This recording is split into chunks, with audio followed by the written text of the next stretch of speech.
Bom, hoje eu recebo aqui uma pessoa que, às vezes, a gente fica nervoso, né, em algumas circunstâncias. E hoje, pastorzão, é um desses dias assim, que eu fico um pouco nervoso, porque aí eu preciso assim, falar que eu amo demais o Senhor e o Senhor é uma inspiração para a minha vida.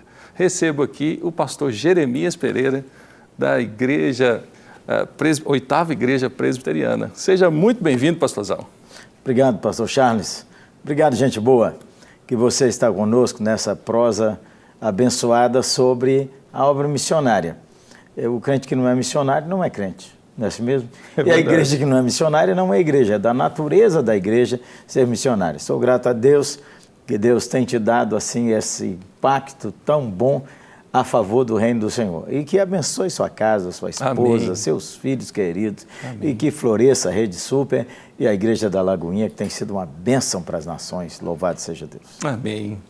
Nós estamos em busca disso, né? Pastor, eu vejo que a obra missionária arde no seu coração. Porque eu ouço as mensagens, vejo em alguns vídeos, o senhor sempre trazendo muitos relatos sobre missões.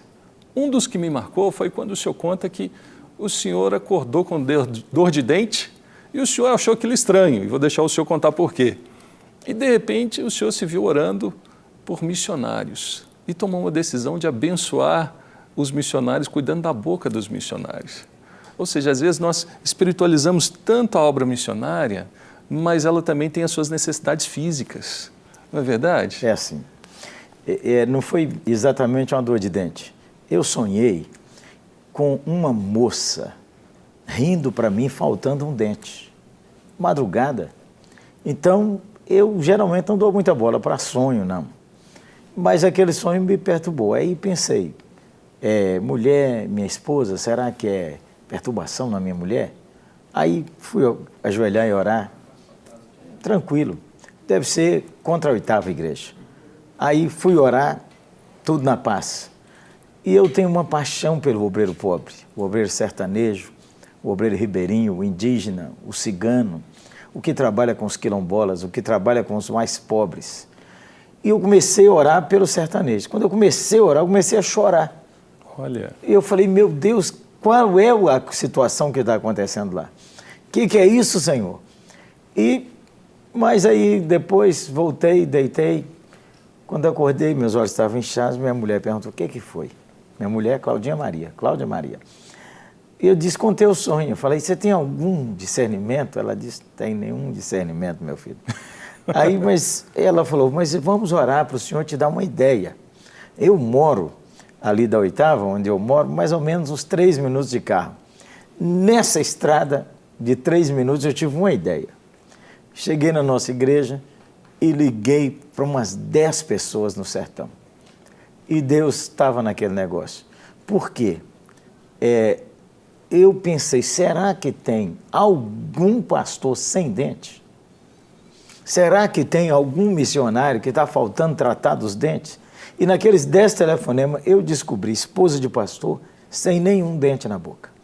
Descobri pastor que precisava da prótese de cima, outros que precisavam da de baixo. E nós começamos um projeto chamado Sorriso do Obreiro Pobre. E nós já pusemos dentadura em mais de 300 obreiros. Já tratamos dos dentes de muita gente, continuamos tratando, mas Deus me deu um presente, Santo Varão. Eu fui num lugar chamado Catugi. Catugi é sertão de Minas ali, pertinho de Teoflotone. Eu tenho um pastor que é meu irmão de sangue, pastor Jairo Pereira, um homem sustância. Está plantando uma igreja batista da Convenção Brasileira lá em Catugi. Pois eu fui visitá-lo. Quando cheguei lá, tinha uma moça, assim, na casa dele, e ela estava rindo, mas com a mão na boca. Eu falei, o que é isso, menina? Por que você está rindo aí com a mão na boca? Uma moça de uns 17 anos. Ele disse para mim assim, eu falei, tira essa mão da boca, menina, mas ela não tirou. Ele disse, é porque ela falta um dente, e ela é nossa professora de escola bíblica para crianças na zona rural. Mas ela não dá aula aqui porque ela tem vergonha. Quando ela tirou a mão, aí eu chorei mesmo, que a mulher do sonho era aquela. O senhor lembrou, era o sonho se concretizando naquele momento. Naquele momento. A gente já tinha ajudado muita gente, mas aí nós investimos para restaurar todo O senhor deu um sorriso na boca do obreiro. Exatamente. Porque isso restaura a autoimagem. Bom, isso tem a ver com a minha história. Eu sou de uma família pobre. E eu tive uma doença na boca que perdi todos os dentes da parte superior. E dessa idade, de 14 anos aos 17, quando a gente descobre o planeta feminino, eu não tinha um dente para rir. Então eu andava com a mão na boca. Era banguelo do 14, na fase da adolescência. Na fase da adolescência. E as meninas não aproximavam de mim. Não aproximavam de mim. As meninas só aproximavam de mim quando queria aprender matemática, que era a oportunidade. E aí, quando eu fiz 17 anos, arrumei um emprego, sobrou um dinheiro, pus uma prótese na boca. Aí eu falei, passou a rir para todo mundo. Aí eu falei, comecei a rir. Eu jamais imaginei que eu ia ser um pregador, Santo Varão, porque eu tinha tanto complexo, tanta vergonha de meu rosto. E aí, por causa disso, como é que Deus faz? Nada que Deus coloca na nossa história é perdido. Creio que por causa dessa história, me lembrei de que um obreiro pode estar assim, acanhado, abatido, porque ele precisa de uma ajuda para consertar a boca dele.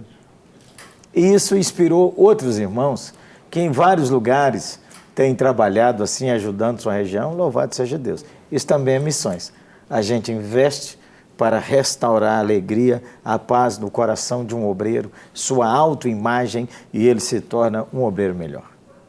Quando o senhor fala, por isso que eu quis trazer para esse contexto, que nós podemos falar de missões transculturais, podemos estudar antropologia, como se trabalha uma região na obra missionária, em se adaptar àquele lugar, os desafios da teologia aplicada à vida missionária, mas nós temos um despertamento também daquela pessoa que é simples, mas ama Jesus e é missionária de coração. E de repente ela se vê, eu preciso de repente ler todos esses livros, esses materiais para ser um missionário. É isso que é a mente aberta, sabe, pastor? É desmistificar isso. Não é rasgar o livro, é mostrar que o conhecimento é importante. Exatamente. Mas que a obra missionária não depende do intelectual. Claro. É um pensamento certo esse? Às vezes até atrapalha, não é? O sujeito era fervoroso antes de ir para o seminário. Foi para o seminário, murchou. Ficou frio. Morreu. Não ora mais, não jejua mais, não busca mais Nosso Senhor. Então, quando nós conversamos no início, que a igreja é missionária por natureza. Foi Nosso Senhor quem falou. Indo pregai o evangelho a toda criatura e fazei discípulo de todas as nações. E a gente precisa começar onde? Onde a gente mora. Começar na família da gente, na cidade da gente, na rua da gente, e espalhando como ondas concêntricas. O texto que muita gente sabe, até de cor, Atos 1:8. Mas recebereis poder ao descer sobre vós o Espírito Santo e sereis minhas testemunhas, tanto em Jerusalém como na Judéia e Samaria, até os confins da terra. Então, vai se espalhando. Onde é sua Jerusalém? É aí mesmo. Onde é nossa Samaria? É nos arredores. E toda a igreja, eu quero falar com você que às vezes é de uma igreja que tem pouquíssima gente. Toda a igreja é um presente de Deus para as nações.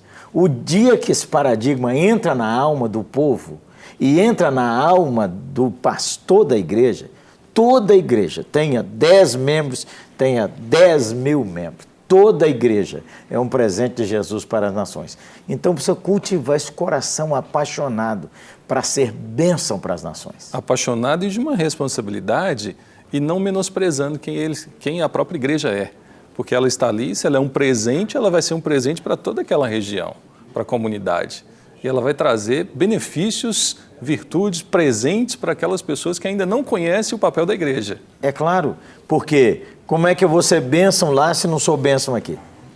Então muita gente quer, eu tenho chamado missionário para a Índia, mas nunca foi bênção aqui onde ele vive. Na igreja onde ele vive, na igreja onde ele está. Mesmo, Deus pode chamar você, como disse o nosso pastor ali no início, mas comece sendo bênção aí, na igreja que você está, na cidade que você vive. Esse não é que a gente é só assim, afinando aqui contigo. Eu penso que às vezes a gente precisa substituir um paradigma por um novo, um paradigma bíblico. Às vezes você tem uma reação ruim. Agora é só missões. Não, tudo é missões, irmão. Tudo tem que ser missões. Se não for, nós deixamos de obedecer Nosso Senhor. Então, a igreja, se a gente começa a pensar que ela é um presente para as nações, ela vai ser bênção aqui. Como igrejas que eu conheço, no lugar pobre, pobre, pobre. Como conheço igrejas que estão em cidades maravilhosas, como São Paulo, Belo Horizonte, Nova York, igrejas que são bênção para aquelas cidades e para as nações. E aí cumpre o seu papel ali.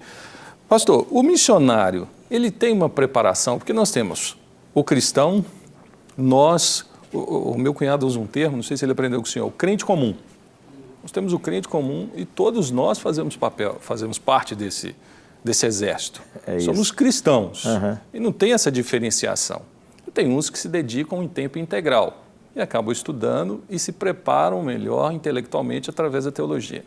O preparo do missionário, aquele que é enviado, que a igreja envia, ele precisa se preparar, tem um tempo de reeducação, de estudar cultura, de adaptação, de não ir ser um missionário meio kamikaze. Ele chega num lugar e muda tudo. Ou vira tudo, ou todos nós vamos morrer.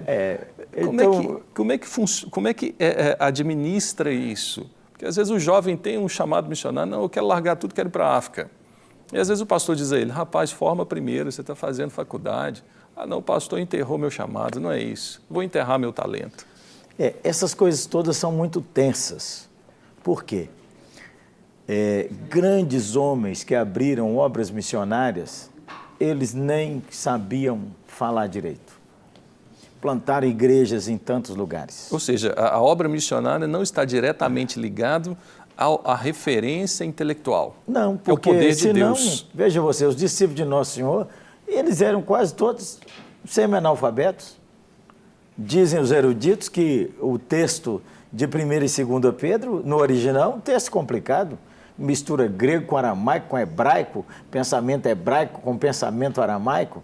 E era aquele pregador que num sermão só, na primeira chamada, 3.000 e sem fazer todo aquele movimento para trazer muita gente, não é? Agora, também, por outro lado, nós temos um eruditíssimo, que é o Paulo, nosso irmão, que escreveu as cartas. Então, o Senhor vai usar todo mundo. Agora, tem, é claro, todo o preparo, ele é importantíssimo. Você acha que está recebendo esse programa aí na sua casa, no seu celular, onde você está? Para que isso chegasse aí, muita gente queimou a cabeça para desenvolver câmera, iluminação, isso, aquilo, para que chegasse até você. Então, todo o ensino vale. Vamos pensar na obra missionária. Hoje, a questão missionária, os povos mais difíceis estão para ser alcançados. No Brasil, nós temos 8 povos que urgente precisa de missionários. No Brasil, povo não alcançado. Nós temos os ribeirinhos, lugares difíceis, pequenas comunidades, só chega de barco, às vezes um barquinho.